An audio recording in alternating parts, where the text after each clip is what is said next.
So next chapter जो हमें करना है दैट इज इस मैटर अराउंड अस प्योर। क्या मैटर हमारे यहाँ पे हमारे आसपास का जो भी मैटर होता है क्या वो प्योर होता है या वो प्योर नहीं होता है। ये chapter 2 of the 9th class है, आप सब लोगों ने पढ़ा हुआ है। So we'll do the questions. First question is face cream is an example of aerosol, emulsion, foam और gel. Please अपने answers आप chat section में लिख करके बता सकते हैं by giving options there.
अच्छा, तो आप लोगों के बीच में कुछ डिफरेंस ऑफ ओपिनियन हो रहा है।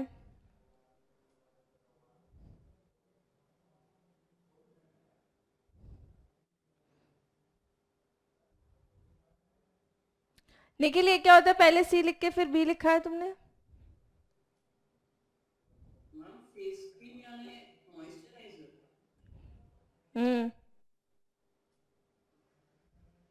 मतलब कोलॉइड्स पढ़े हैं तुमने 9th क्लास में? नहीं, फेस क्रीम मतलब जो लगाते हैं या फिर जो लगाते हैं या जो उतारते हैं चेहरे से। ये कौन सी क्रीम आती है जो एक फेस पे लगती है और दूसरी जो फेस से उतर जाती है? बेटा वो तो मैम एक पसीना बन के उतर जाती है ना। लगा के रखते हैं तो बहुत देर तक उसको, वो क्या होता है मतलब अब क्या कहना चाहते हैं हम? बेसिकली इट इज क्रीम, चेहरे पे लगाई जाने वाली क्रीम। ठीक है। मैं देख रही हूँ बच्चे अपना आंसर चेंज कर रहे हैं। पहले बच्चों ने सी सी सी लिखा हुआ था, फिर नीचे बी बी बी। अव्यक्त, by sudden change of answer. Ma'am पता नहीं, हम कुछ शेविंग फोम से कुछ रिलेट करने लगा तो फिर मॉइस्चराइजर और शेविंग फोम की कंसिस्टेंसी अलग अलग हो एंड गई। By such turning off the camera. Sorry ma'am. Sanchi Shrivastava, तुम नहीं मानोगे, मैं कह रही हूँ कैमरा ऑन कर लो। तुम ऐसा कहती हो 4:30 बजे जब क्लास का टाइम आधा घंटा हो चुका होता है पूरा कि मैम कर रही हूँ। शिवम भारती, सृष्टि खंडेलवाल, कैमरा ऑन करे। सृष्टि अब ये मत कहना मैम मैं हर क्लास में ऑन करती हूँ।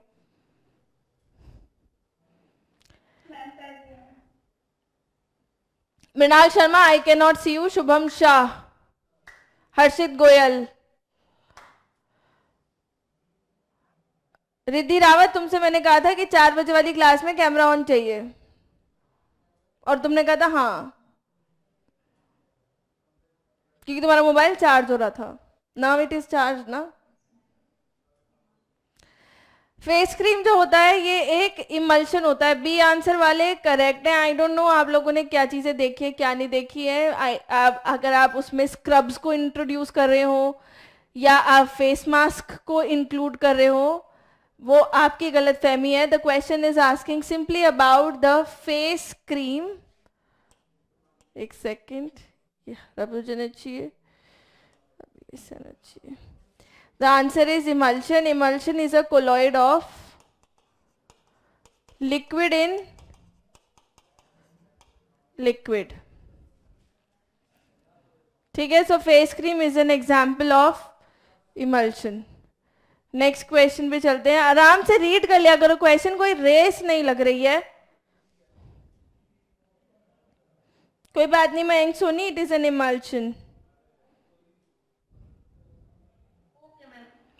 Now which one of the following combination is false? Solution type particle size, मतलब यहाँ पे एक सेकेंड ये आपको कॉम्बिनेशन दे रखे हैं, this is the solution type, कि किस टाइप का सॉल्यूशन है, क्या उसका पार्टिकल साइज रहता है। इसमें से आपको फॉल्स वाला बताना है, ठीक है। तो रिमेंबर क्यों नहीं है बेटा, एनटीएससी वालों को थोड़ी लिख दोगे ma'am we don't remember this because this was in 9th class. जब हम अगला चैप्टर करने वाले हैं तो हमें थोड़ा बहुत पढ़ के आना चाहिए, थोड़ा रिवाइज करके आना चाहिए। मैं आपको पूरा चैप्टर थोड़ी पढ़ाऊंगी इधर, आप गलत जवाब देंगे तो मैं आपको समझाऊंगी, लेकिन आपको पहले तो सही जवाब तो अपनी तरफ से देना है, गलत जवाब भी अपनी तरफ से देना है। चलो ट्राई कर लो, अगर आप लोगों को आंसर नहीं आता तो आप लोग ट्राई कर सकते हैं। It is very good in NTSC exam to at least answer rather than sitting ऐसे आइडल, क्योंकि इसमें नेगेटिव नहीं है। For the examinations which have negative marking you need to sit idle if you don't know the answer. हाँ बताएं समृद्धि।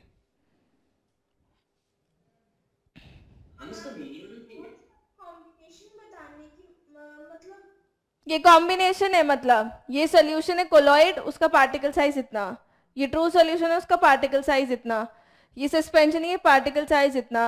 अब इसका जो भी होना चाहिए वो आप चैट सेक्शन में लिख दीजिए।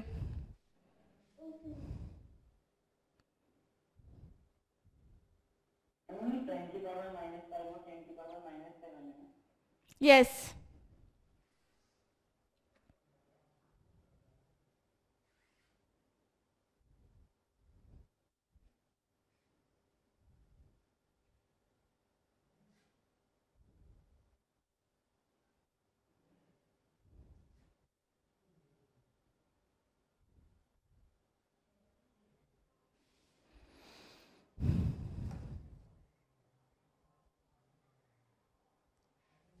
ठीक है, इसका वैसे आंसर होगा सी।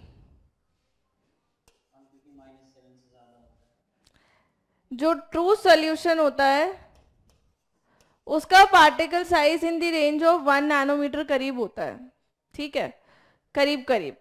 वैसे तो 1 नैनोमीटर कितना होता है आपका, 10⁻⁹ मीटर, यानी कि करीब 10⁻⁷ सेंटीमीटर, ठीक है। ये इस रेंज में पहुंच जाएगा करीब। इसे थोड़ा सा बड़ा साइज होता है किसका, कोलॉइड का, जो कि उससे थोड़ा बड़ा ही लिखा हुआ है, क्योंकि कोलॉइड का साइज होता है करीब 100 नैनोमीटर अप्रोक्सीमेटली से लेकर के, मतलब 1 से 100 कह लीजिए या 100 से 1000 तक कह लीजिए।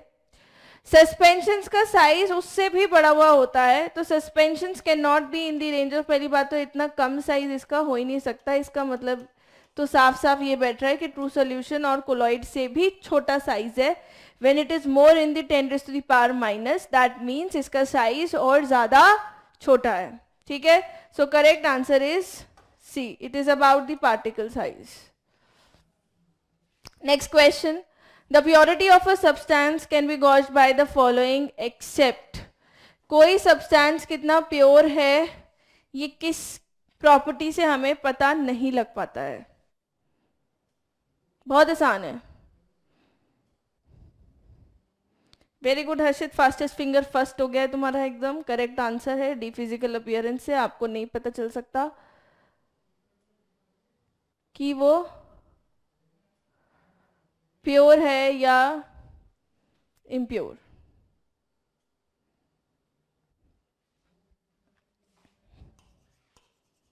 मतलब आज श्योर नहीं हो सकते, देखो काफी दफे हमें पता चल जाता है कि लाइक ये प्योर नहीं है, ये ऐसा दिख रहा है वैसा दिख रहा है, ये नमक है सफेद होना चाहिए पीला दिख रहा है, but not always it is not a method कि देख के पता लगा लेंगे कि ये सही है या नहीं है। Next question, choose the correct option about चीज। चीज के बारे में आपको एक सही बात बतानी है।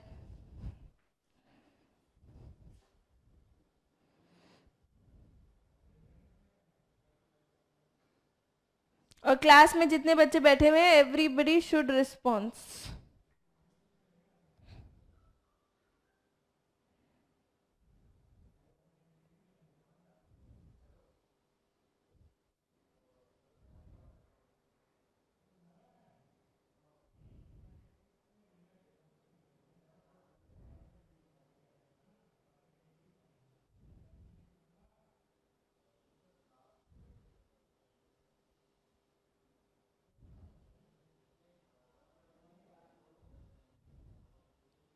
सांची हुआ नहीं है तुम्हारा कैमरा अब तक ऑन?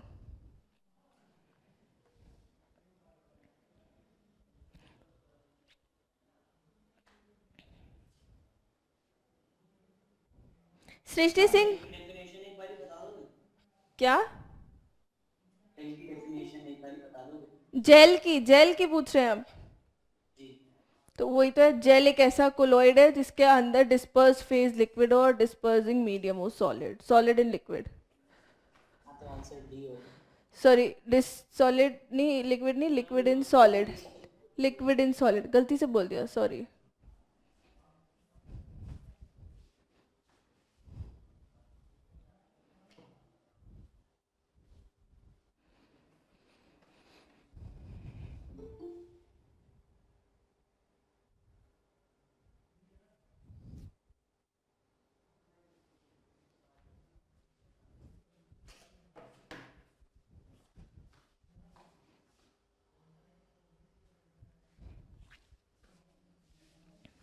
ठीक है, डी ऑप्शन करेक्ट है, बट सृष्टि तुमको लगता था कि सी है, क्यों?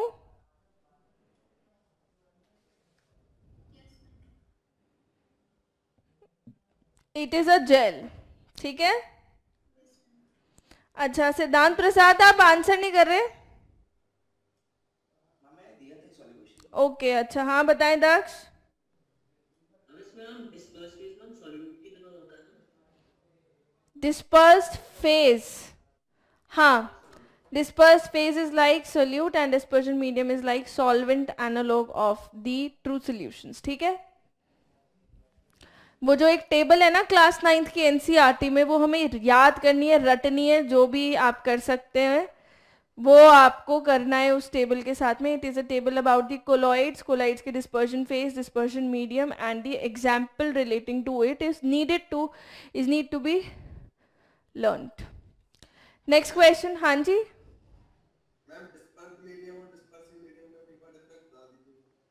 नहीं, डिस्पर्सिंग मीडियम अगर है ना, मतलब मीडियम मतलब जो कि चीज ज्यादा मात्रा में है, और फेज डिस्पर्स्ड फेज जो कि कम मात्रा में है कंपैरेटिवली.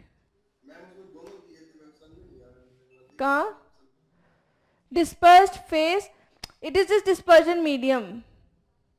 मतलब इंग्लिश में ही थोड़ा चेंज है बस, मतलब एक ही है.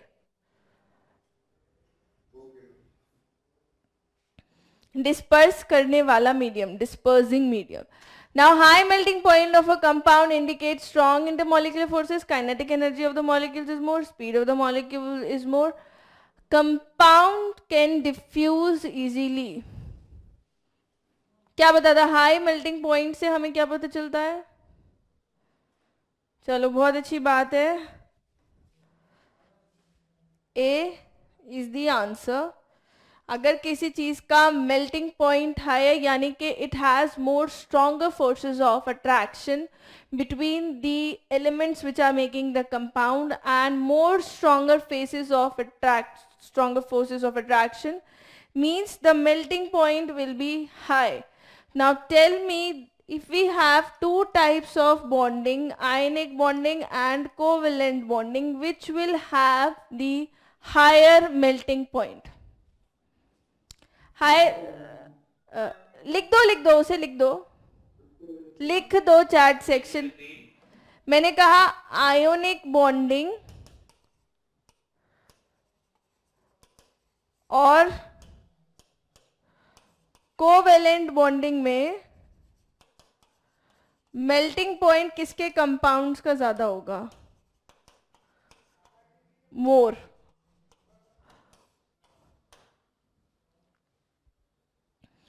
कोवेलेंट की स्पेलिंग में वी ए आता है, वी ई नहीं आता है, COVA। हाँ जी,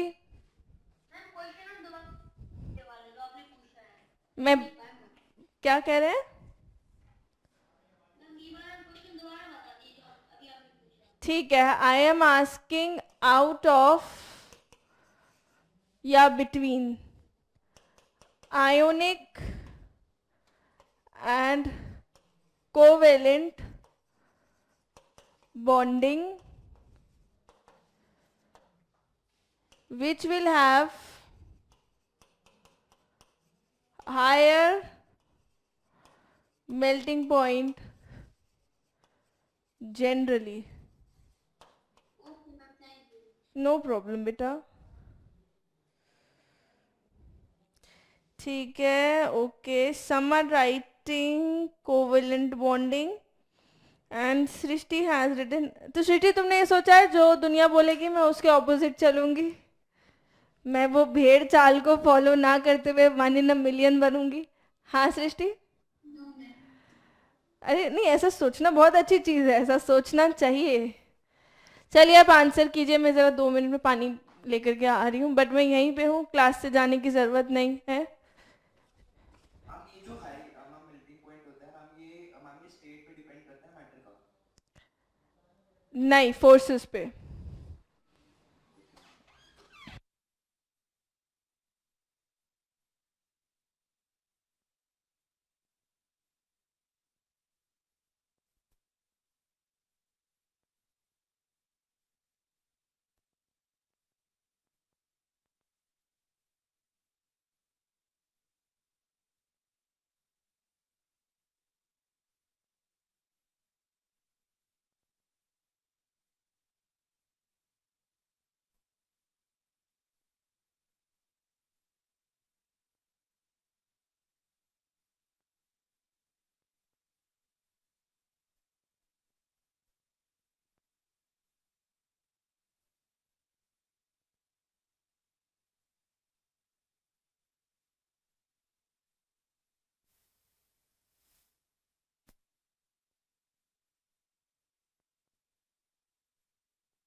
हेलो,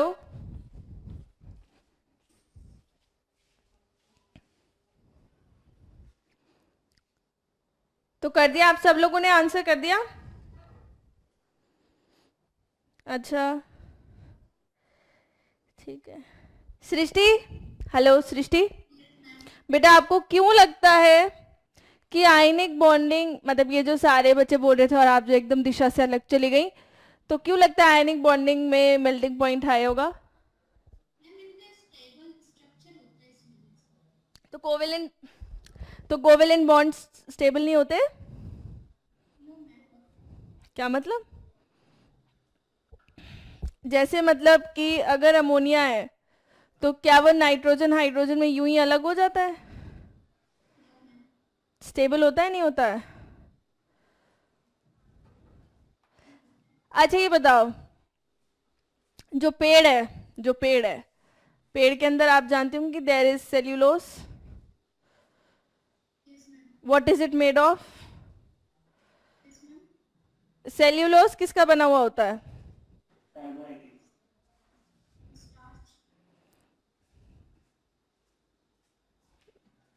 अच्छा, सेल्यूलोस एक पॉलीमर है, उसका मोनोमर क्या है? हाँ श्याम जी, सेल्यूलोस क्या बोल रहे हैं श्याम जी? मैं कह रही हूँ सेल्यूलोस एक पॉलीमर है, इसका मोनोमर क्या है? ये आप मुझे माइक पे ही बता दीजिए। Very good. सेल्यूलोस का मोनोमर होता है ग्लूकोज। ग्लूकोज का मॉलिक्यूलर फॉर्मूला क्या होता है? क्या ये एक आयोनिक कंपाउंड है या कोवेलेंट कंपाउंड है? तो क्या ये स्टेबल नहीं है सृष्टि?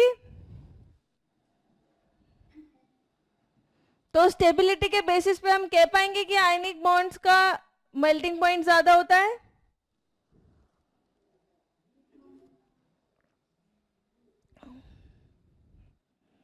अच्छा श्याम जी, आपने पहले नहीं लिखा था, आपने कोवेलेंट बॉन्डिंग लिखा था पहले, अब वो आयनिक क्यों हो गया? अरे बल्कि मैं तो ये समझा रही हूँ उनको कि कोवेलेंट स्टेबल होते, फिर आपने आयोनिक कैसे लिखा आंसर?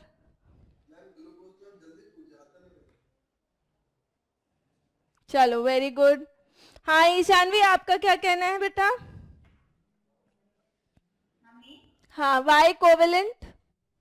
मैम कोवेलेंट में वो इलेक्ट्रॉन शेयर हो रहे हैं इसलिए आई थॉट। अच्छा, तो शेयरिंग में ऐसा नहीं हो सकता कोई मैनिपुलेटिव हो जाए? जब मैम दोनों हम जब फोर्स लगाएंगे मैम दोनों उसके इलेक्ट्रॉन्स को मैम उससे मैम जो मैम फोर्स है तो मैम बड़ी नहीं होगी।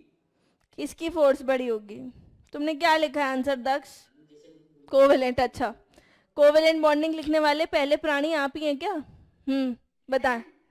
नहीं एक second Mayank, let him explain पहले। हाँ अरे हाँ चलो तुम्हें बोलो पहले मयंक। हम बोल सकते हैं मैम। तुम्हें मना किया है मैंने? मतलब क्या मतलब? बोलो। मैम इसलिए मैम आर्गेनिक कंपाउंड है क्योंकि जो मैम मेल्टिंग पॉइंट है वो मैम डिपेंड करेगा इंटरमॉलिक्यूलर फोर्सेस पे। अच्छा आर्गेनिक कंपाउंड हो तो उसकी इंटरमॉलिक्यूलर फोर्सेस से स्ट्रांग होते हैं मैम, इसी वजह से उसका मेल्टिंग पॉइंट भी स्ट्रांग हो जाएगा। अच्छा। हाँ दक्ष, आप क्या कह रहे थे? हम जिस मैम एक मॉलिक्यूल है मैम तो उसके मैम दोनों एलिमेंट्स मैम न्यूक्लियस से फोर्स लगाएंगे हम इलेक्ट्रॉन्स को हम तो उससे हम शायद मैम मॉलिक्यूलर फोर्स बढ़ेगी। अच्छा ठीक है, सो देखो इसका करेक्ट आंसर है आयनिक बॉन्ड। कोवेलेंट सही नहीं है। जिन बच्चों ने कोवेलेंट किया है मैं उन्हें बता दूं कि कोवेलेंट सही आंसर नहीं है। जनरली आयनिक कंपाउंड्स का मेल्टिंग पॉइंट ज्यादा होता है। ये ज्यादा इसलिए होता है क्योंकि आपने फिजिक्स में एक चीज पढ़ी होगी, इलेक्ट्रोस्टैटिक फोर्स ऑफ अट्रैक्शन या इलेक्ट्रोस्टैटिक फोर्स चार्जेस वाली। अगर आप आयनिक कंपाउंड बना रहे हैं तो आयनिक कंपाउंड में there is formation of charges, मतलब जैसे कि Na पॉजिटिव है और Cl नेगेटिव है, तो ये एक पॉजिटिव चार्ज और ये एक नेगेटिव चार्ज है, तो इनके बीच में फोर्स ऑफ अट्रैक्शन ज्यादा होगा compare to a covalent bond. ठीक है, it is only due to the intermolecular forces of attraction. हम बात क्या कर रहे हैं? हाई मेल्टिंग पॉइंट का मतलब क्या है? जब आपने ये आंसर बताया मुझे, strong intermolecular forces of attraction, तो strong intermolecular force of attraction कौन सी वाली होगी? Electrostatic force of attraction. Covalent bonding में जो फोर्सेस लगते हैं वो वीकर फोर्सेस लगते हैं, जैसे डाइपोल डाइपोल। और हम अगर मेल्टिंग पॉइंट या बॉइलिंग पॉइंट की इन जनरल अगर हम बात करते हैं तो हम बहुत सारे मॉलिक्यूल्स को मिलाकर के बात करते हैं। ये आपके पास एक नेगेटिव पॉजिटिव हो गया, दूसरा नेगेटिव पॉजिटिव हो गया, इनके बीच में ज्यादा फोर्सेस ऑफ अट्रैक्शन लगेंगे। ठीक है, अगर कोवेलेंट बॉन्डिंग होती है they do not have this separation of charge much. हाँ, किसी किसी मॉलिक्यूल में पोलैरिटी जरूर आती है due to the electronegative difference. Some of you might know this term, some of you might not, but we'll study it further. Covalent bonding में ये वाली चीजें, ठीक है? कुछ को शायद पता होगा इलेक्ट्रोनेगेटिविटी डिफरेंस क्या होता है, कुछ को नहीं पता होगा। Let's move on to the next question. Fog is a colloidal solution, बहुत आसान सा क्वेश्चन आ गया है। उर्वी ने सही आंसर लिखा था। Fog is a colloidal solution of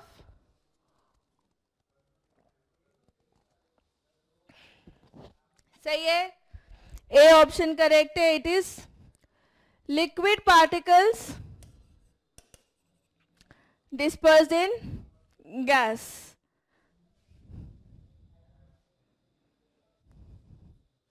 Suryanshu,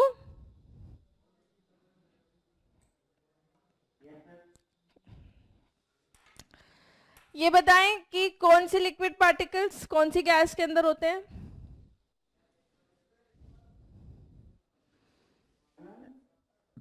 ये कौन से लिक्विड पार्टिकल्स होते हैं इसके अंदर, किस टाइप का लिक्विड होता है, कौन सी गैस होती है?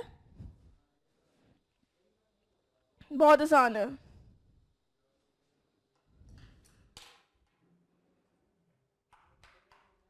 वंश सिंह,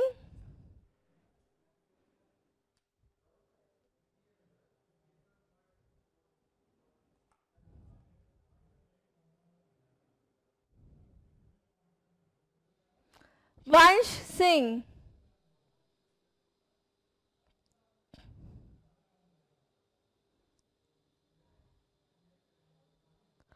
वंश आपका अगर माइक नहीं चलता है तो जरा मुझे चैट सेक्शन में बताइएगा।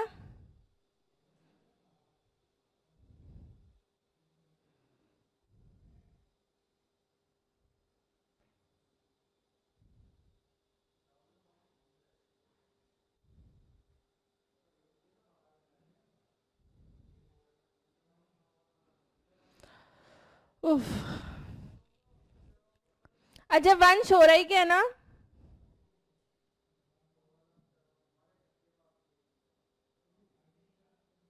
मधुर गुप्ता, आप जानते हैं वंश को? इनका कैमरा माइक ऑन होता है बेटा?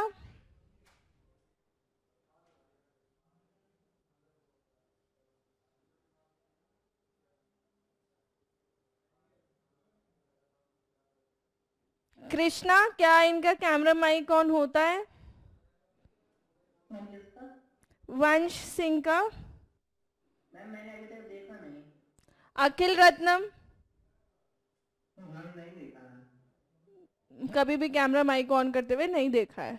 He never replies. Okay, ma'am कहीं कर रहे थे ना, मैम किसी और को देखी बात है। अरे ऐसे नहीं तो बच्चा क्लास के अंदर बात कर रहा है। अच्छा, because he is not replying via chat section also, so I am going to remove him, that is why I am just confirming. अगर किसी का कैमरा नहीं चलता है समझ में आ जाती है बात, किसी के पास माइक नहीं चलता है समझ में आ जाती है। ऐसा तो हो ही नहीं सकता किसी का चैट सेक्शन में भी रिप्लाई नहीं आ सकता हो।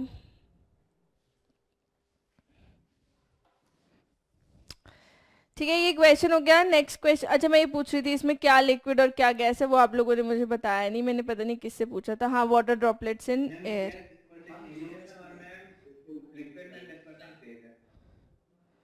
ठीक, ड्रॉपलेट्स को ड्यू लिख सकते हैं। ड्यू, हाँ ड्यू वैसे वो रहती है ओस।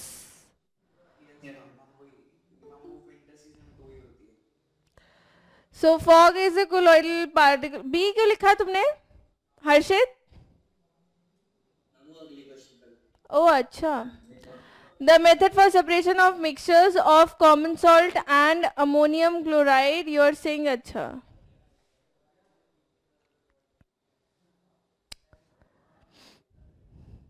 हेलो वंश।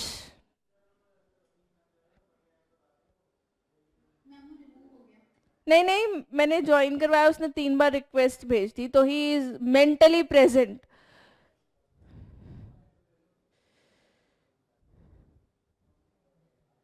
अच्छा फिर से हट गया।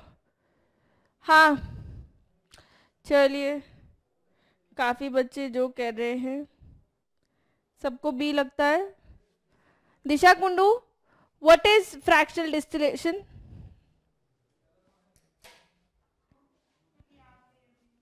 अच्छा, सब्लिमेशन क्या होता है? सब्लिमेशन क्या होता है?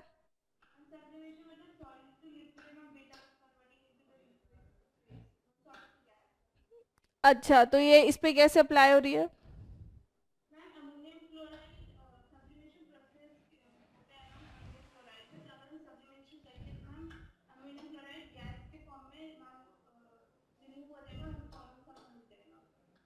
रिमूव हो जाता है अमोनियम क्लोराइड।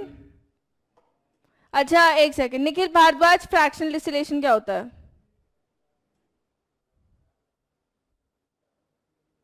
आवाज नहीं आ रही। I think there is some problem with the mic of yours.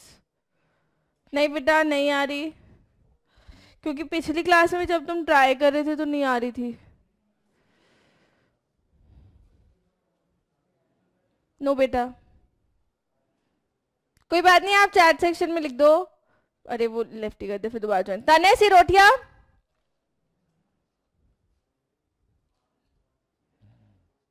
Mister तने सिरोठिया।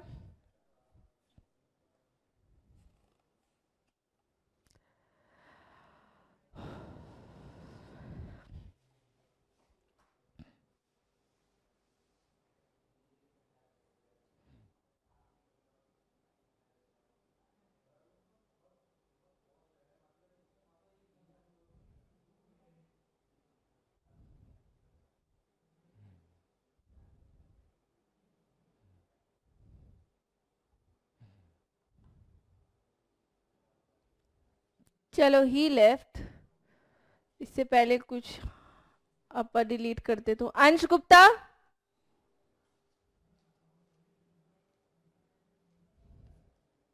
मैम वाली आवाज। हाँ बेटा बोलो। मैम फ्रैक्शनल डिस्टिलेशन में वो होता है मैम, जब कोई दो फिजिबल लिक्विड को मैम हम सेपरेट करते हैं मैम, मैम उसमें ये डिफरेंस होता है कि मैम ऊपर जो मैम बी करके मैम बर्फ लग जाती है, ताकि वो उन्हें डिफरेंट टेम्परेचर मिल सके इंस्टेंट में। क्या लग जाती है? बर्फ? मैम क्या कहते हैं उसे मैम? उसे कहते हैं फ्रैक्शनेटिंग कॉलम। परत मत चढ़ाओ उसके ऊपर, फ्रैक्शनेटिंग कॉलम कहते हैं उसको। मृणाल कैमरा ऑन करो। अंश गुप्ता, शुभम शाह कैमरा ऑन करें। सांची श्रीवास्तव, अब तक नहीं हुआ इस लड़की का कैमरा ऑन, पता नहीं ये दूसरे शहर में जाती है कैमरा ऑन करने के लिए, या दूसरे के लैपटॉप में जाके कैमरा ऑन करके आती है।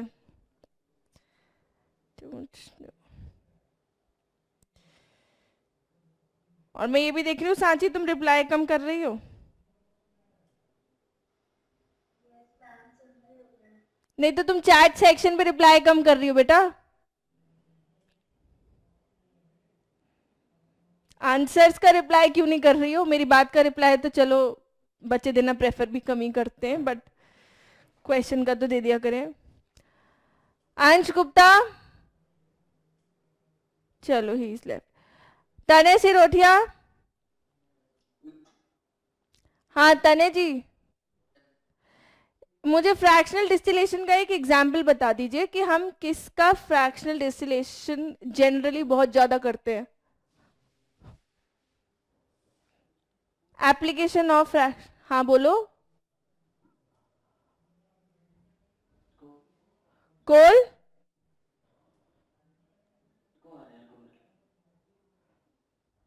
Water and alcohol and water कह रहे हैं आप? अच्छा, हाँ नमन बिष्ट, क्या कहना चाहते हैं आप? Diesel from rocks. डीजल आता है तो मतलब जब वो जिस फॉर्म में आता है थोड़ा थोड़ा मिट्टी होता है, थोड़ा थोड़ा डीजल होता है, फिर उसको जब वो मॉडिफाई करते हैं तो पेट्रोल बनता है। इसलिए कहते हैं हमें छोटी क्लासेस की पढ़ाई को भी लाइटली नहीं लेना चाहिए। छोटी क्लासेस की knowledge is also very crucial. Yes, that is petroleum. तुम डीजल का पेट्रोल बना रहे हो बेटा, मतलब जो डीजल, चलो अच्छा तो तुमने सोचा डीजल थोड़ा सस्ता आता है और पेट्रोल जब आता है तो थोड़ा महंगा तभी आता होगा। We process the diesel into petrol और उसका कॉस्ट उसमें ऐड हो जाता होगा, ये सोचा तुमने नमन? और पत्थरों से डीजल को अलग कर रहे हो तुम। नहीं। शौर्य भट्टाचार्य,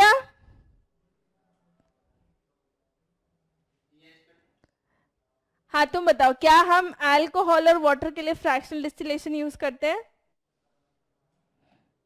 डिस्टिलेशन सिंपल यूज कर सकते हैं मैम, क्योंकि डिफरेंस में उनके बॉइलिंग टेंपरेचर में 25 से ज्यादा। यस, अल्कोहल जो जनरल इथेनॉल होता है उसका boiling point is 70 degree Celsius and water का boiling point is 100 degree Celsius, तो it can be generally separated by normal distillation. Fractional distillation you can do for air. इतना ज्यादा common example है, air का fractional distillation कर सकते हैं और आप फ्रैक्शनल डिस्टिलेशन कर सकते हैं पेट्रोलियम का। These are the two main applications of fractional distillations जो कि हमने पढ़ी हुई हैं। अब आप लोग मुझे ये बताएं कि किसी से मैं पूछती हूँ, शुभम शाह, शुभम शाह, मुझे मेरी आवाज तो आ गई, तुम्हारी नहीं आई। शुभम एक बात बताओ, जब हम ये जो हवा है इसका फ्रैक्शनल डिस्टिलेशन करते हैं तो क्या चीज हमें सबसे पहले मिलती है और किस ऑर्डर में हमें डिफरेंट एलिमेंट्स मिलते हैं? What is the order of the components you get from air via this whole procedure of fractional distillation, whole procedure?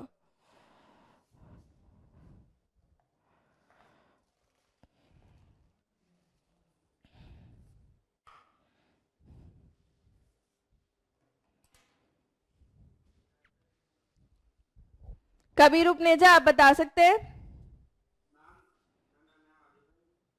हाँ शुभम, हाँ बताना चाहते हैं आप?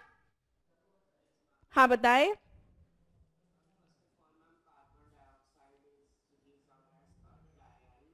Very good.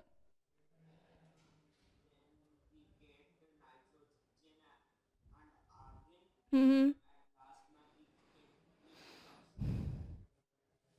ठीक है। What is the melting sorry boiling point of nitrogen? Aditya Singh,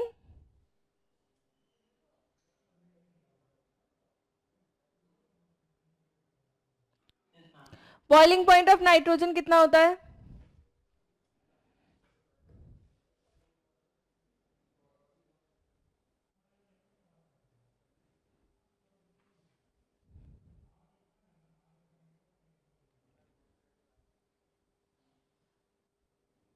Shivam Bharti, boiling point of nitrogen कितना होता है?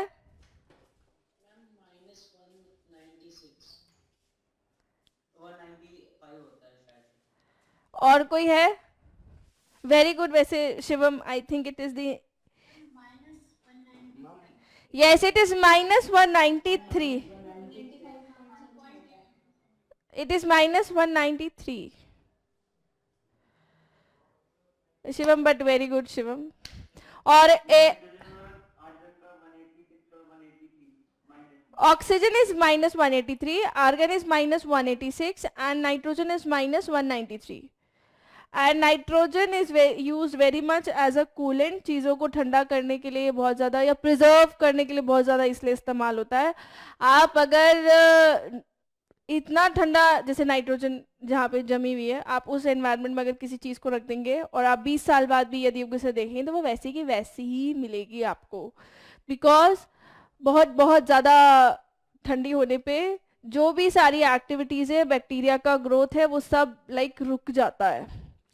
तो अगर आपको कोई फूड प्रिजर्व करना है और आप नाइट्रोजन के अंदर उसे रख देते हैं तो वो सालों साल चल सकता है, because there will be no growth of bacteria fungi in it. खैर ये तो नाइट्रोजन की विशेषताएं हो गई। एयर को भी हमने डिस्टिलेशन, एयर हमें बहुत ज़्यादा डिस्टिलेशन से एक बहुत इंपॉर्टेंट चीज़ देती है जो रीसेंट टाइम्स में हमने देखा है कि हमारे लिए बहुत ज़्यादा क्रूशियल है, and that is liquid oxygen. हाँ जी, I think it is -193 then. Class 9 वाले में लिखा -196। अच्छा, तो एग्जैक्ट फिर -196 होगा, ठीक है। मेरे से भी कंफ्यूजन हो जाता है इस चीज़ में, मैं जब भी इसे लिखवाती हूँ तो -193 या -196 कराती, तो मुझे लगा शायद मेरा गलती होगा, तो -193 I just was gone for, but will just confirm it. अगर एनसीईआरटी में जो लिखा हुआ है प्लीज़ आप लोग उसी चीज़ पे ही स्टिक्ड रहें, वैसे एनसीईआरटी की चीज़ से ना हटे। ये क्या मतलब हुआ? उत्कर्ष द्विवेदी,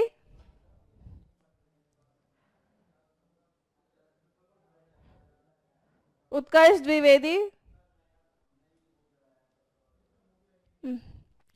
कुछ कुछ बच्चों का तो नाम लेने का भी कोई फायदा नहीं है। खैर, next question, which among the following non metal is liquid at room temperature. जब तक आप ये आंसर कर रहे हैं, it's disconnecting a lot. Okay, तब तक मैं जैसे ये बता देती हूँ जिन्हें पेट्रोलियम के बारे में कंफर्म नहीं है, कि हम पेट्रोलियम का भी फ्रैक्शनल डिस्टिलेशन करते हैं। पेट्रोलियम इटसेल्फ पेट्रोल नहीं होता है, पेट्रोलियम से हमें बहुत सारी चीजें मिलती हैं जो हम फ्रैक्शनल डिस्टिलेशन करते हैं। हाँ जी, क्या भूमि? नहीं मैम, वो मैं अपने आप में बोल रही थी। अच्छा, कोई बात नहीं, it is a non metal liquid at room temperature. People are writing bromine and that is correct. So 8 का आंसर है bromine. Now colloidal particles can be normally seen via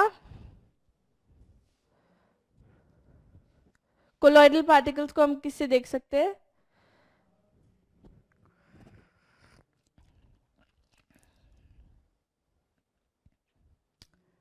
पाखी अग्रवाल,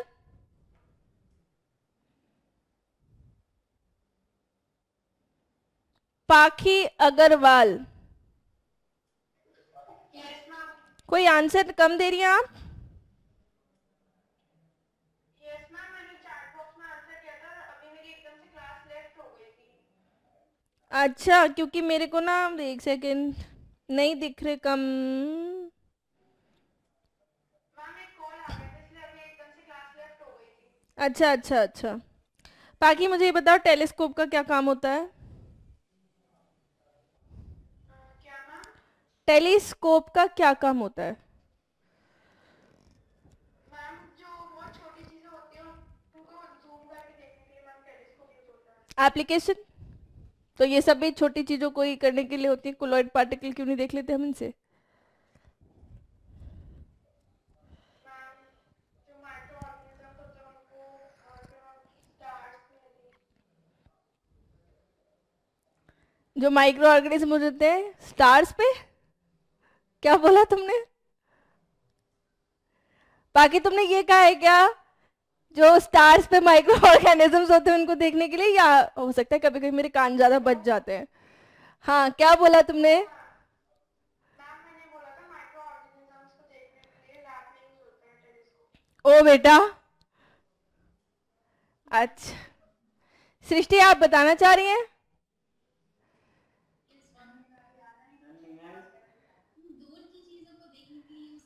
हाँ, सूर्यांशु राज पटेल, आप बताएं। तुम बहुत देर से कुछ तो बताना चाह रहे हो, तो प्लीज सूर्यांशु बताओ। मैम जो दूर की चीजें होती है उनको देखने के लिए टेलीस्कोप का यूज किया जाता है। यस, तो इसलिए शायद मेरे स्टार्स पे कान बज गए होंगे। बाकी एक्चुअली क्या है, आप बहुत दूर की चीजें जो देखना चाहते हैं उन्हें देखने के लिए हमें टेलीस्कोप का इस्तेमाल करना पड़ता है। एक आधा फेमस, नहीं, तुमने स्टार और माइक्रो ऑर्गेनिज्म दोनों नहीं बोल दिया था? मैम मैंने माइक्रो ऑर्गेनिजम्स भी बोला था पर दूसरा एग्जांपल किया था, स्टार से एक साथ दोनों नहीं बोले थे। अच्छा, तभी मैं कह रही हूँ ना, मेरे कानों को ऐसा लगा कि मतलब हम इतना दूर का देख तो पाते हैं पर हम उनके अंदर माइक्रो ऑर्गेनिज्म है या नहीं ये नहीं देख पाते हैं। बट इट्स अच्छा, हबल टेलीस्कोप का नाम सुना आपने? आपने नहीं, इन जनरल सबने, किसी ने सुना ही होगा यार, ऐसी क्या बात हो गई? Any physics lover here? नहीं सुना आप लोगों ने? हबल टेलीस्कोप,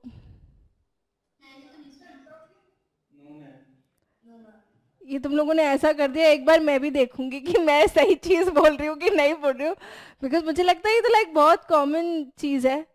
बट अगर आपने नहीं देखा हुआ है तो प्लीज आप जरा गूगल करेगा, और थोड़ा मैं गूगल करूंगी, क्योंकि उर्वी क्या नाम सुना पड़ा हुआ है मतलब? थैंक गॉड, वरना ये क्लास के बच्चे तो ऐसे कर देंगे एकदम, सब कहने लगे नहीं, मुझे लगा शायद मेरी ही नॉलेज गलत है। और हर्षित को वैसे भी लगता है मैम फिजिक्स, और आप लाइक कांट मैच। ठीक है, आज अरे just pun intended. Colloidal particles can be normally seen via ordinary microscope से देख सकते हैं. Naked eye से हम सिर्फ वो dust particles देख सकते हैं. Normally देखने के लिए आपको ordinary microscope का इस्तेमाल करना पड़ेगा. Microscope मतलब माइक्रो चीज को देखना है. Telescope मतलब बहुत दूर की चीज को देखना है. Now which of the following are gives a true solution in water? That is B. It is sugar solution. सारे बच्चे लिख रहे हैं, बहुत अच्छी बात है. Starch, chalk powder or egg albumin will make colloidal solution. Now which is correct for common salt? ये वाला बता दीजिए. Now start with this one.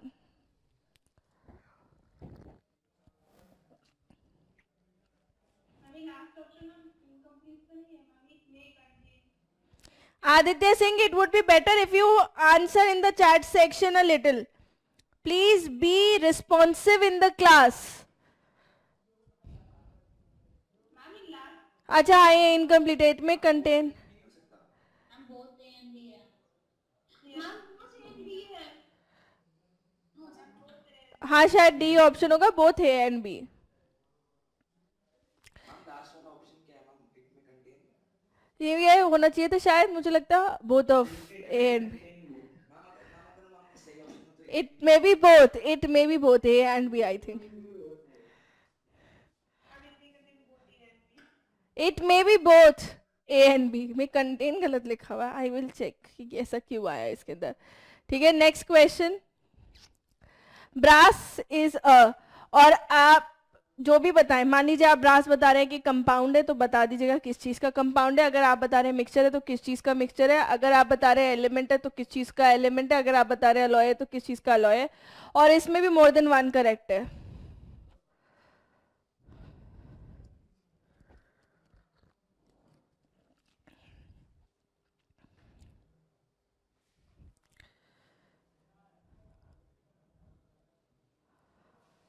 और मैं कह रही हूँ इसमें भी मोर देन वन करेक्ट है. फिर भी बच्चे एक एक.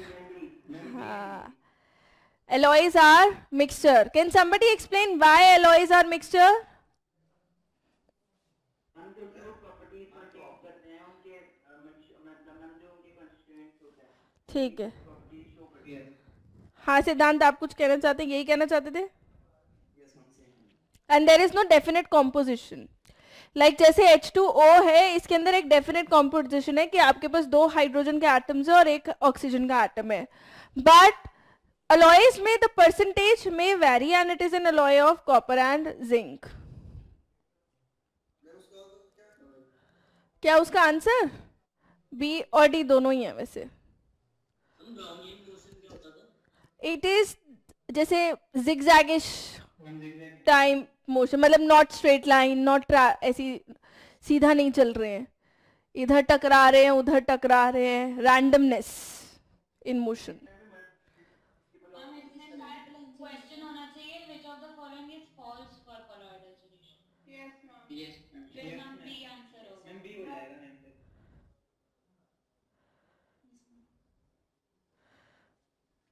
मैम दो करेक्ट है. 2 ही करेक्ट है. हम तीन है. हम ए सी डी.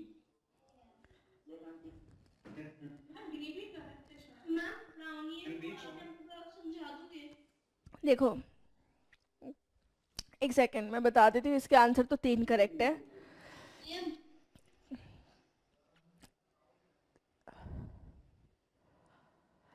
फिल्टर पेपर से भी पास कर सकते हैं ये.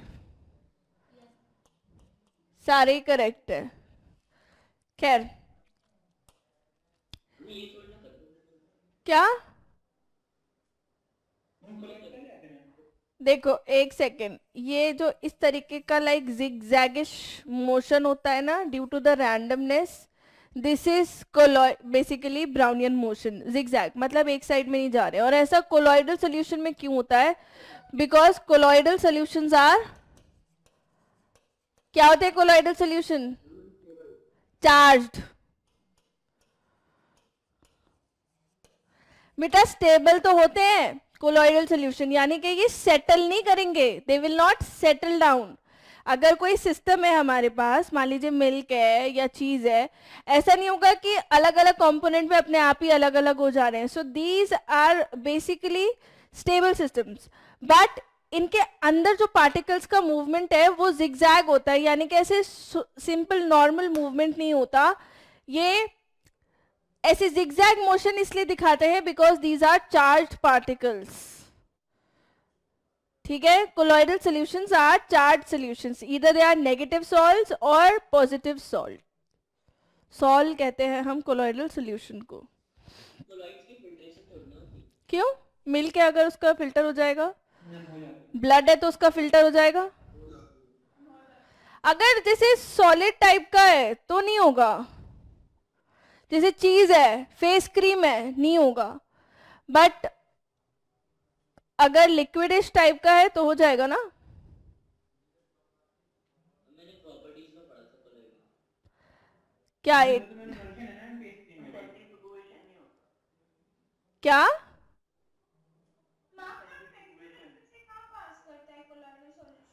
But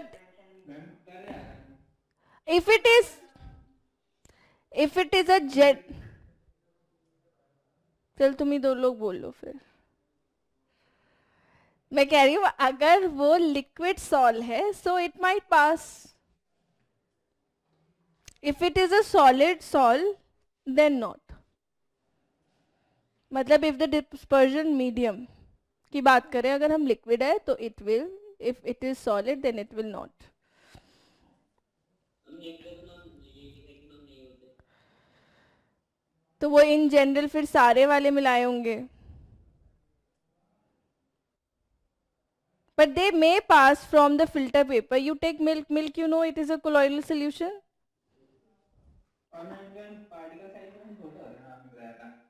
It is from 1 to 100 nanometer, depends. मैं आपसे ये कह रही हूँ कि अगर if we take a filter paper and we pass milk through it, what do you think it will? दक्ष आप बताएं।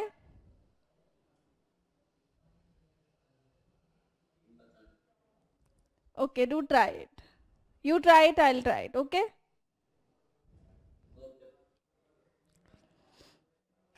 Then we'll make our own conclusion. What can happen?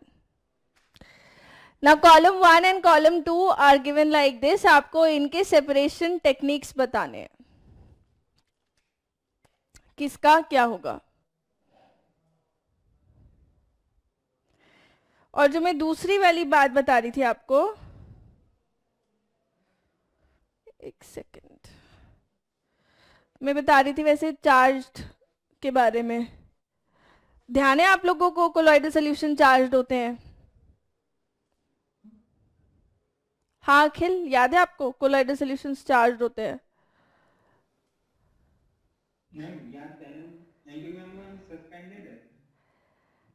नहीं, एक दो चीजें पढ़ी होंगी आपने अगर आप पिछले साल भी थे तो, लेकिन अगर नहीं थे तो अलग बात है। नहीं थे आप पिछले साल, इसी साल एडमिशन लिया है? क्यों 9th क्यों स्किप कर दिया तुमने? अच्छा अच्छा अच्छा अच्छा, ठीक है।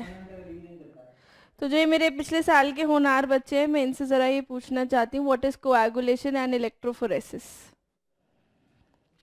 और ये बच्चे ऐसे हैं, समृद्धि कहाँ गई? मुझे दिखाई नहीं दे रही। Yes, ma'am.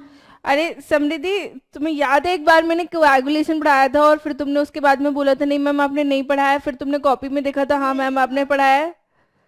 Yes, ma'am. मुझे इसलिए याद है वो कि मैंने पढ़ाया है, क्योंकि उसके ऊपर पहले भी डिस्कस। ठीक है Akhil. Shaurya Bhatkaria, do you know what coagulation is? Yes. बताएं। No circulation of colloidal particles on the removal of charge. Very good. So you know colloidal particles are charged? Yes. Colloidal particles basically charged होते हैं। जैसे जो नए बच्चे हैं, let me tell them कि जो colloidal salts होते हैं, they are charged, they are either positively charged or they are negatively charged. You can remove their charge by adding some electrolyte into it, या फिर आप इलेक्ट्रिक फील्ड के द्वारा electrolysis करा के भी, और electrolysis of colloidal solution is known as electrophoresis. तो आप इलेक्ट्रोफोरेसिस करा कर के भी आप ये कर सकते हैं कि चार्ज रिमूव कर सकते हैं। अगर आपके पास कोई आप लोग बाकी सब लोग जो आंसर देना चाहते हैं वो आंसर दे सकते हैं। अगर आपके पास कोई कोलॉइडल सॉल्यूशन है, उसके अंदर ये चार्ज पार्टिकल्स हैं, आप इसका चार्ज रिमूव कर देंगे, इस साइड बनाती हूँ। When you remove the charge by adding some electrolyte वगैरह, तो क्या होता है, ये जो पार्टिकल्स हैं, जो ये चार्ज पार्टिकल्स हैं, इनका चार्ज रिमूव होने की वजह से ये ऐसे आपस में मिल जाते हैं, एग्रीगेट फॉर्म कर लेते हैं। दिस इज नोन एज फ्लॉक्यूलेशन या एग्रीगेशन कह लीजिए basically of the colloidal particles on the removal of charge. तो ये चार्ज यहाँ पे हट चुका है और तब यहाँ पे आपके पास एक एग्रीगेट मिला है। मतलब पहले ये अलग अलग घूम रहे थे, फिर ये जुड़ गए बिकॉज इनका चार्ज रिमूव हो गया है।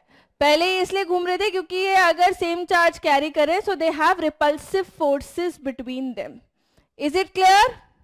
This process is known as coagulation. और कोएगुलेशन, हाँ जी दक्ष, अच्छा ठीक है। कोएगुलेशन, जैसे कोएगुलेट बनाने को भी मतलब कोएगुलेशन कहते हैं, कहीं पे आप वर्ड पढ़े कोएगुलेशन। इसका एक एप्लीकेशन डेली लाइफ में बताइएगा, कोई बता सकता है?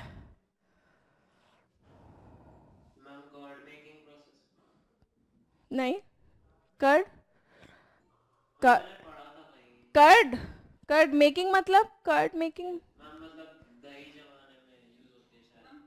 अच्छा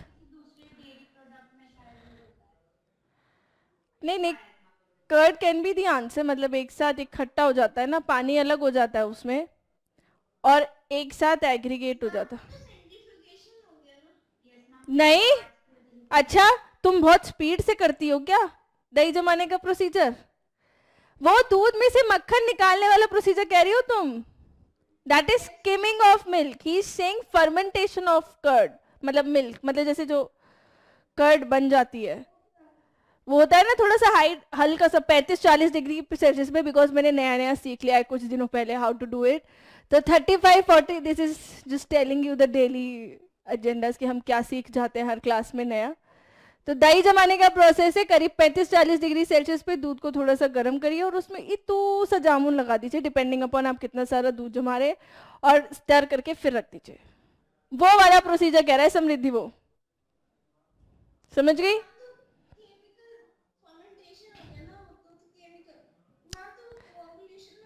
मतलब बेसिकली वो ये कहना चाह रहे कि जो उसके पार्टिकल्स हैं उनको इकट्ठा कर दिया ना, पानी अलग हो जाता है उसमें, whatever was dispersed is, हाँ जी,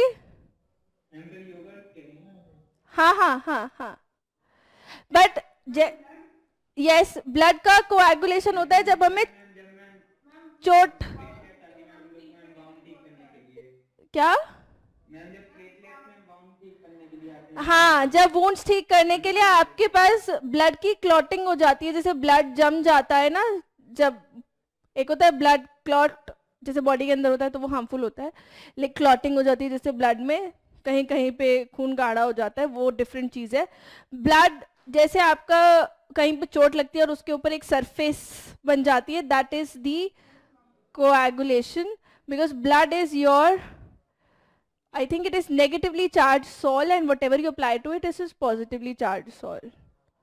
तो like वो हो जाता है, हाँ ठीक है। So this is coagulation. अब आप कोएगुलेट करने के लिए आप इलेक्ट्रोफोरेसिस के प्रोसीजर से भी कर सकते हैं, मतलब इलेक्ट्रोलाइट डाल के भी कर सकते हैं। इलेक्ट्रोफोरेसिस में बता देती हूँ क्या होता है। मान लो अगर आपके पास, it is basically the electrolysis of colloidal solution, electrophoresis. वैसे मैं ये बता चुकी हूँ लेकिन जिन बच्चों को नहीं पता है मैं उन्हें बता देती हूँ। इलेक्ट्रोफोरेसिस होता है, आपके पास एक कोलॉइडल सॉल्यूशन है, इसके अंदर ये चार्ज पार्टिकल्स घूम रहे थे, ठीक है, ये मजे में घूम रहे हैं, इन्हें दुनिया की कोई फिक्र नहीं। फिर आपने क्या किया, इसके अंदर इलेक्ट्रिसिटी पास करा दी via two electrodes, one is connected to the positive end and the other one is connected to the negative end. Positive end से जो कनेक्ट होता है उसे हम क्या कहते हैं, एनोड। और नेगेटिव से जो कनेक्ट होता है उसे हम कहते हैं कैथोड। अब मान लो अगर ये नेगेटिवली चार्ज सॉल है तो ये जो नेगेटिवली वाले चार्ज पार्टिकल्स हैं ये किस तरफ चले जाने लगेंगे, पॉजिटिव इलेक्ट्रोड की तरफ, और ये इधर इकट्ठे हो जाएंगे and their charges will be removed. Okay, this is electrophoresis. Basically electrolysis ही कर रहे हैं हम कोलॉइडल सोल्यूशन का। हाँ,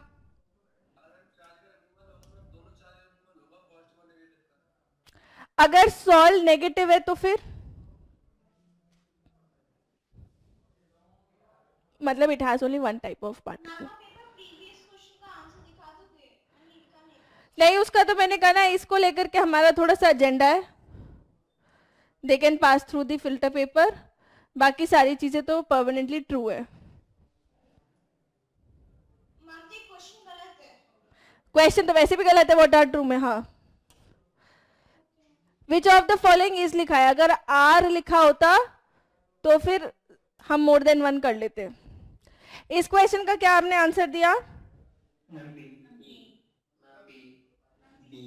ठीक है, B saying A miscible liquids can be separated by distillation. ठीक है, immiscible by separating funnel, pure copper sulphate by crystallisation. C का क्यू, डी का आर। ठीक है, next question, statement 1, statement 2, evaporation causes cooling. Statement 2 is particles of liquid absorb energy from the surrounding to regain the energy lost during evaporation.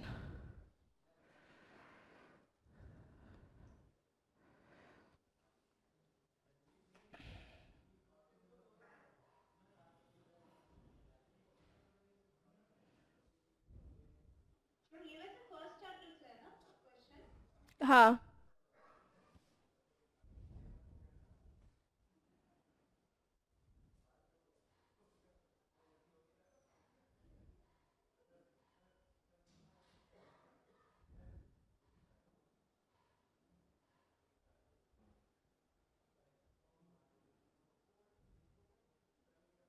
ठीक है, evaporation causes cooling because it gains energy from the surrounding.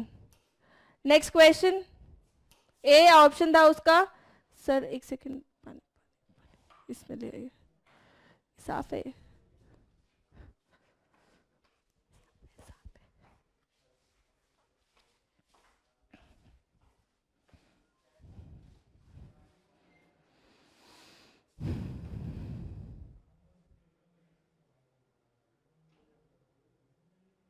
सीधी तने से रोटियां left, अभी थोड़ी देर पहले। ऐसा होता है कुछ बच्चे, मतलब जान जाए पर चलन नहीं जाए समटाइम्स, कुछ ऐसा, मतलब कि जैसा ट्रेंड चल रहा है वो चलता ही रहे, नो मैटर व्हाट, हमें कितना भी सुनाया जाए, क्लास से निकाला जाए, पेरेंट्स को बताया जाए।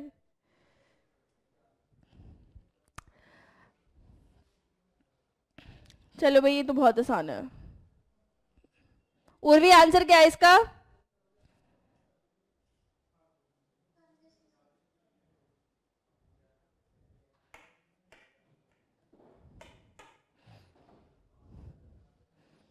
चलो श्याम जी, आप बता दीजिए कैसे करना है सॉल्व।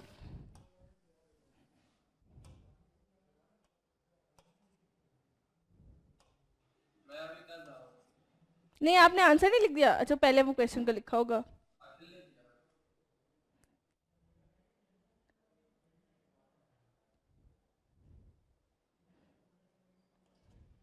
ये एक एक मिनट पहले के जिसमें मैसेजेस हैं तो मुझे लगा वो अभी वाले आंसर के। शौर्य गुप्ता, चलो बताओ।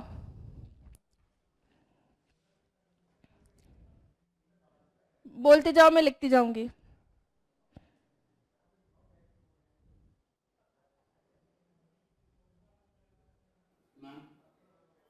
मैम इसमें पहले कॉन्सेंट्रेशन का क्वेश्चन है। हाँ, मैम मैंने जो किया है पहले 20 ग्राम्स और 80 ग्राम्स को ऐड किया है तो सॉल्यूशन, टोटल सॉल्यूशन है 20 प्लस 80, कितना हो गया? 100। फिर फिर मैंने हर ऑप्शंस के साथ एक्सपेरिमेंट किया, तो फिर मैंने पहले ऑप्शन को लिया, फिर मैंने 100 ग्राम्स ऑफ वाटर और एक्सपेरिमेंटल करके तुम्हारा ये आंसर आ रहा है। अगर आप, हाँ जी, हाँ जी, समृद्धि वेट तो कर जाओ बेटा, उससे पूरी बात तो कर लूँ मैं। अच्छा शौर्य गुप्ता, आपको ये लगता है कि ए आंसर होगा? एक बात बताओ, अभी ये कितना % सोल्यूशन है? अभी इसे कितना % कहोगे तुम? इनिशियली जब 20 ग्राम सॉल्ट 80 ग्राम में, तो उसे कितना % कहोगे?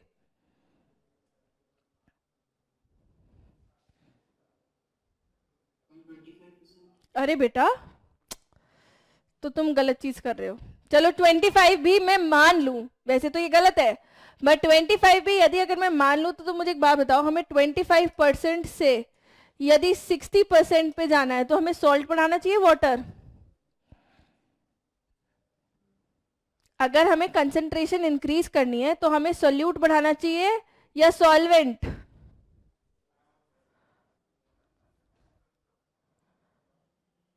शौर्य,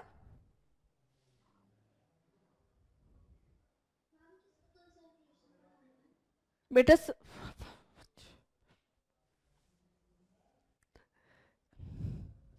सोल्यूशन का कंसंट्रेशन बढ़ाना है, कैसे बढ़ता है और भी concentration? What do you mean by concentrated solution?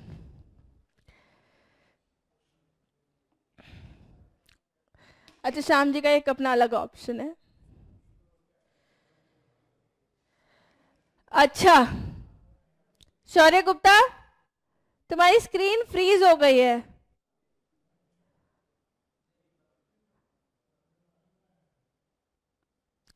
अच्छा उर्वी, एक बात बताओ तुम, जैसे मतलब एक ग्लास पानी है, उसके अंदर 2 चम्मच चीनी है, अगर तुम्हें इसे और कॉन्सेंट्रेटेड बढ़ाना है, तुम पानी बढ़ाओगी चीनी बढ़ाओगी? नहीं, उर्वी क्या बढ़ाएगी? पानी है Urvi, by dissolving more sugar. तो बेटा अगर आपको कंसंट्रेशन बढ़ानी है, you will add more solute, and to add more solute you need to add more salt. तो ये बात आपके दिमाग में बिल्कुल क्लियर होनी चाहिए। पहली बात तो परसेंटेज कंसंट्रेशन निकालने के लिए आप क्या करेंगे? It is percentage weight by weight, weight of solute by weight of solvent into 100। Weight of solute कितना था initially? 20। Total mass of, sorry solvent कर दिया मैंने, ये कोई बोलता भी नहीं कि मैम ये सोल्यूशन होना चाहिए, ये सोल्यूशन। अच्छा ओ सॉरी आई डिडंट, मुझे लगा सिर्फ करके 20 करके बोला। 20 100 is the total mass of the solution, it is 100, it is 20%। पहले ये 20% कॉन्सेंट्रेटेड था, आपको 60% करना है, तो ये बात बिल्कुल क्लियर है कि आपको सॉल्ट ऐड करना है, तो पहले वाला ऑप्शन तो अपने आप ही हट जाएगा। ठीक है, now let's see the second वाला option is saying 100 gram of salt to the solution. अगर आपने सोल्यूशन में 100 ग्राम सॉल्ट ऐड कर दिया, तो सॉल्ट का मास कितना हो गया? 100 प्लस 20, इतना आपने ऐड कर दी, इतना पहले था, so it is 120 plus 100, sorry 80 was the mass of water। ठीक है, this is salt। अब अगर आप परसेंटेज कंसंट्रेशन निकालना चाहते हैं, it will be 120 divided by 200 into 100, it is 60%, so this is correct। हाँ जी, मैम वैसे तो मैंने ये ऑप्शन है, बट आपने जो बोला मैम हम वाटर में 100 ग्राम डाल नहीं सकते, मैम ऐसा क्यों? वाटर में आपने बोला कि हाँ वाटर में हम डाल नहीं सकते, 100 ग्राम सॉल्ट नहीं डाल सकते, मैम ऐसा क्यों? मैंने कब बोला? आपने शायद बोला था कि ऐसे वाटर में डाल नहीं सकते, वो वैसे ऑप्शन हाँ मतलब वो पूछ रही है सॉल्ट ही क्यों बढ़ाना है, वाटर क्यों नहीं बढ़ाना? बट मैंने ये बोला था ना, वाटर नहीं बढ़ा सकते। अगर आपको और कंसंट्रेट करना है, मैंने बोला वाटर नहीं बढ़ा सकते, वाटर में सॉल्ट तो बढ़ाएंगे ही। अगर आपको डाइल्यूट करना होता, मतलब अगर 20% से आपको करीब 10% 5% कंसंट्रेशन करनी होती, तो आप पानी बढ़ाते, because you wanted to decrease the amount of solute with respect to the solvent, but now you want to increase it because 60% जा रहे हैं, तो that is why।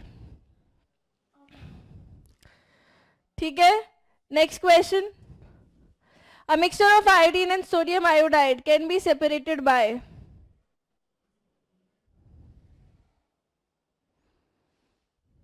Very good Harshit Goyal, एकदम लाइक टाइप करने में आप बहुत फास्ट हैं, एकदम क्वेश्चन पहचान जाते हैं आप देखते ही. ये भी एक कला है. So iodine is sublimable according to our theory. Iodine is sublimable and sodium iodide is not. Therefore you can separate a mixture of iodine and sodium iodide via sublimation. Next question. ये तो बहुत easy है, ये वाला कर दीजिए. Excuse me ma'am. हाँ जी बेटा. मैम बहुत किताबों में लिखा हुआ है कि आयोडीन जो है वो सब्लिमेबल है. मैं वही तो कह रही हूँ according to our theory, but I don't agree with this. But we have to go with the theory. Ma'am इस थियरी को प्रूव करने के लिए मैम अभी बहुत डिस्कशन चल रहा है. लेकिन मैम मुझे ये नहीं पता कि अगर एग्जाम में ऐसा कोई क्वेश्चन आ गया तो यू मानो, अगर देखो एग्जाम के लिए हमारी एक गीता है, गीता का नाम है एनसीईआरटी, ठीक है, तो हम उसके अकॉर्डिंग ही चलेंगे. No matter what the new technology and YouTube tells us, हमें एनसीईआरटी को फॉलो करना है.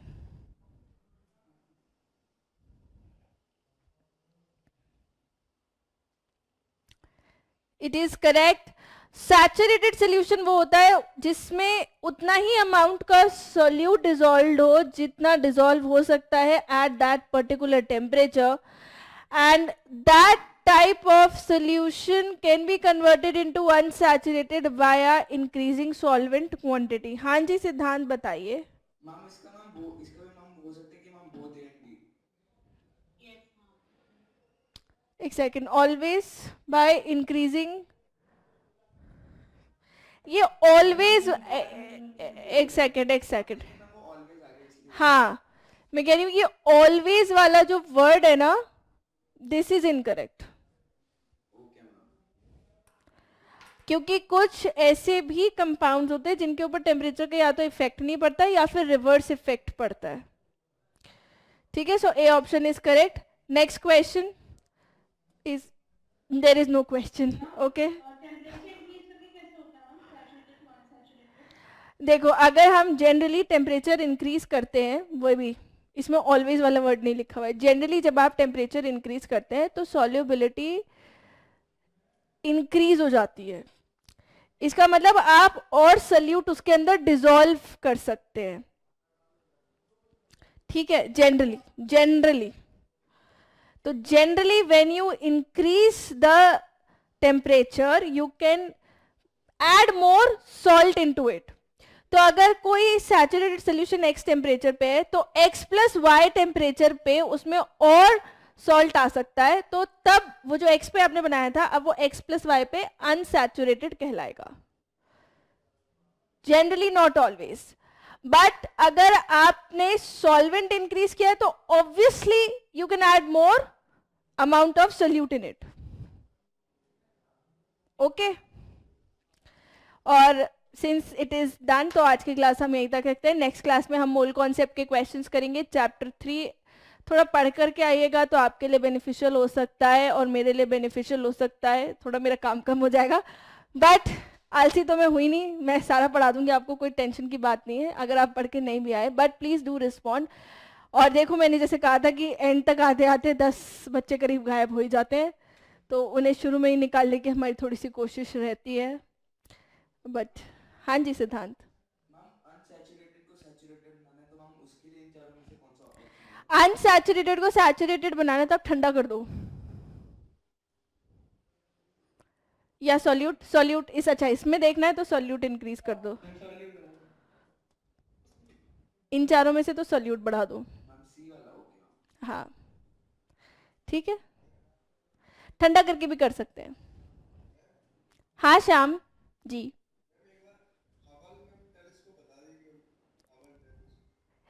ठीक है, इसके बारे में आप पढ़ करके आइएगा, हम नेक्स्ट क्लास में डिस्कस कर लेंगे। सॉलिबिलिटी बढ़ जाती है। क्या? But again Samriddhi, I said it is written always, not always, not always. ठीक है, अगर मैं सिंपल सा एक एग्जांपल गैस का ले लूं, अगर जैसे आपके पास CO2 आपको डिसॉल्व करनी है पानी के अंदर, तो आप टेम्परेचर इंक्रीज करेंगे तो वो कम डिसॉल्व होगी। ठीक है, नहीं नहीं नहीं, इसका आंसर मैं मार्क कर देती हूँ जी, एक सेकंड बेटा। डी तो हो ही नहीं सकता ना, ए होगा ना, डी तो मैंने कहीं भी नहीं होगा। आंसर इसका ए है। ये तो हो ही नहीं सकता क्योंकि इससे तो आप मोर सैचुरेटेड की तरफ जा रहे हैं, मतलब सुपर सैचुरेटेड। अगर आप कोई सैचुरेटेड सोल्यूशन है उसमें सोल्यूट ऐड करेंगे, it will be more saturated या सुपर सैचुरेटेड हो जाएगा। और ऑलवेज बाय इंक्रीजिंग टेम्परेचर भी नहीं होगा, क्योंकि अगर आपने मान लीजिए, मैं जैसे एक एग्जांपल दे रही थी आपको कि अगर आपके पास कार्बन डाइऑक्साइड है, आपने वो पानी में डिसॉल्व कर रखी है और आप टेम्परेचर इंक्रीज कर रहे हैं, सो इट विल एस्केप मोर।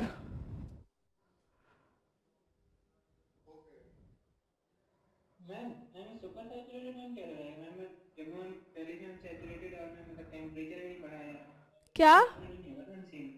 क्या क्या? मैम आपने मैम कहा ना ये सुपर सैचुरेटेड हो जाएगा। हाँ, सुपर सैचुरेटेड कैसे हो जाएगा मैम? ये तो मैम पहले सैचुरेटेड और हम टेम्परेचर भी नहीं बढ़ाया है। तो सोल्यूट का क्वांटिटी तो बढ़ा रहे हैं। अगर आप मान लो 20 ग्राम किसी चीज में सोल्यूट, सॉल्युबल नहीं होगा ना, तो वो सुपर सैचुरेटेड होगा ना। Unsaturated is more amount of solute can be added. मतलब जैसे अगर किसी चीज में 20 ग्राम सोल्यूबल हो सकता है, किसी सोल्यूशन के सॉल्वेंट के अंदर, किसी सॉल्वेंट के अंदर 20 ग्राम सोल्यूबल था, आपने यदि 10 ग्राम डाल रखा है तो और गुंजाइश है सोल्यूट डालने की, तो वो अनसैचुरेटेड सोल्यूशन हो गया 10 ग्राम वाला। ठीक है, अगर 20 ग्राम डिसॉल्व हो रखा था और आपने मान लीजिए डाल दिया 22, तो वो सुपर सैचुरेटेड है and some of it might form solid particles, precipitate की फॉर्म में प्रेजेंट हो सकता है, इनसोल्यूबल पार्टिकल। क्या? अगर आपको उसे सैचुरेटेड में कन्वर्ट करना है। Not always, again not always, generally for solids, and solids में भी एक्सेप्शंस है बट सॉलिड्स के लिए। बट अगर आप गैसेस में देखें तो गैसेस तो वैसे भी अगर एस्केप आउट जल्दी हो जाती है अगर आप टेम्परेचर बढ़ा देंगे तो। ठीक है, और हाँ जी, मैम जस्ट कंफर्म करने के लिए कि मैम सोल्यूट जब मैम बढ़ता है तो मैम वो जो सोल्यूशन है मैम वो और सैचुरेटेड बन जाता है मैम, जैसे कि अगर अनसैचुरेटेड है तो सैचुरेट हो जाएगा। सैचुरेटेड सुपर सैचुरेट हो जाएगा। हाँ ठीक है, तो नेक्स्ट क्लास में पहले 5 मिनट का डिस्कशन हम जब तक बच्चे आते हैं जाते हैं तब तक हम हबल टेलीस्कोप का कर लेंगे, because Shyam ji really wanted to know about it. और आप लोग की जानकारी के लिए भी प्लीज़ आप लोग थोड़ा बहुत पढ़ करके आइएगा उसके बारे में, आप लोगों को कुछ भी नहीं पता है, दिस इज नॉट डन। और मुझे तो लगा था बच्चे थोड़ा सा इन चीज़ों से ज़्यादा अटैच्ड होते हैं, the sun, the moon, the stars, the universe, but आजकल के बच्चे तो सिर्फ PUBG, fire, something like that, और COD इन सब से। ओह फ्री फायर, ये फ्री निकल के आता मेरे दिमाग से ना। So yes, free fire and COD में ज़्यादा इन्वेस्टेड है। एनोडाइजिंग होता है। अच्छा श्याम जी एक सेकेंड, आप जरा माइक पे आएगा। Do I really need to call you Shyam ji और Shyam is fine? Is it your like complete name or this is just a confusion I have? Huh? It is your complete name, so you get respect, मतलब by default. नहीं अच्छी बात है ये। I should have my name renamed as Anjali ji. It should be like this. तो अपने आप ही इज्जत आ जाती है साथ में। हाँ तो हाँ जी,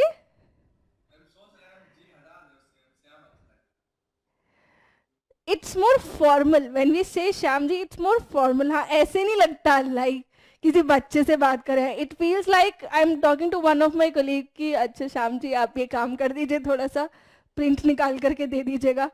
तो ऐसा वाला फीलिंग आता है. But then it's okay, you will get a lot of respect in your future ना. आप ये वाली एज तो चली जाएगी, बस 2 साल की और है, तो मत हटाओ. It's okay, it gives you respect. तो अच्छा एक बात बताओ, कोई अपना शॉर्ट निकनेम सोच लो बस, कि जो अपने फ्रेंड्स वगैरह को तुम बता दो. तो मैं कहती एनोडाइजिंग होता है. तुमने पूछा एनोडाइजिंग क्या होता है. इट इज बेसिकली अगर हमें रस्ट से प्रिवेंट करना होता है आयरन को, हम उसके ऊपर, या आयरन को भी नहीं, किसी भी सब्सटेंस के ऊपर, when you put a layer of aluminium. Electroplating अगर आप एल्यूमिनियम से कराते हैं, ठीक है. If you do that with zinc it is galvanisation. हाँ जी, हाँ जी. मैम पीएच कैलकुलेट करने क्वेश्चन आ सकते हैं? नहीं, ऐसे जनरल तो नहीं आया अभी तक. बट एक्चुअली क्या है ना, जैसे लास्ट ईयर तो कोरोना की वजह से और इजी पेपर था, तो हो सकता है कि पेपर थोड़ा इजी ही आ जाए. बट हमें अपनी तरफ से पूरी तैयारी रखनी है. लेकिन ऐसा क्वेश्चन अभी नहीं आया है. लेकिन आपको क्लासेस में जो एक्स्ट्रा पढ़ाया जाता है, अच्छी बात है आप पढ़ रहे हैं. आपका स्टेज 1 हो जाएगा तो स्टेज 2 में आपको बहुत हेल्प मिल जाएगी. स्टेज 2 में क्योंकि बहुत अच्छे लेवल के क्वेश्चंस आते हैं. हाँ जी, हाँ that might come because stage 2 थोड़ा सा डिफिकल्ट होता है. स्टेज 2 इज लाइक पूरे इंडिया लेवल का एक पेपर होता है ना. सो दे गिव गुड साइंस, मतलब everything is like above the level of state. See the last year question papers and you'll get the idea. तो ये भी मान करके मत चलें कि हमारा स्टेज 1 निकल जाएगा. But see I will hope कि आप सभी का निकल जाए. बट मान के ये चलें कि पहले हमें स्टेज 1 इज़ द बैरियर, और जो हमें क्लासेस में पढ़ाया जा रहा है वो हमें अच्छे से पढ़ना है. नॉर्मल क्लासेस में जो एक्स्ट्रा पढ़ाया जा रहा है वो भी अच्छे से पढ़ना है. क्योंकि एनटीएससी के लिए तैयारी करते हुए या स्टेज 2 के लिए तैयारी करते हुए आपकी आगे के कंपेटिटिव एग्जामिनेशंस की तैयारी हो जाएगी, like KVP wise and IITs, या नीट में जाना चाहते हैं आप तो. So it will be beneficial for you. ठीक है, थैंक यू वेरी मच.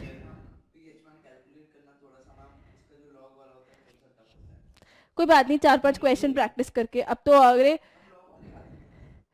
अरे सिर्फ 3-4 नंबर ही तो याद करने हैं.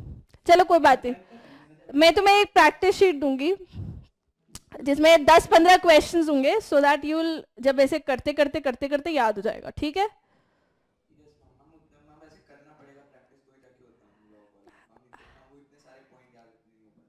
ओ इतने सारे भी नहीं है वो. ठीक है चलो, आई गिव यू दैट. हाँ दक्ष चौहान, क्या कह रहे हैं अखिल? हाँ दक्ष आप कुछ कह रहे हैं? Daksh are you saying something? Log 7 की little difficult to remember, but it will be 0.8 something होगा. 58699, हाँ कुछ 8-9 करीब होगी. 0.89 करीब, मोर क्लोज टू 9. हाँ 0.84. हाँ ठीक है, thank you very much for joining. Thank you, bye bye bye bye.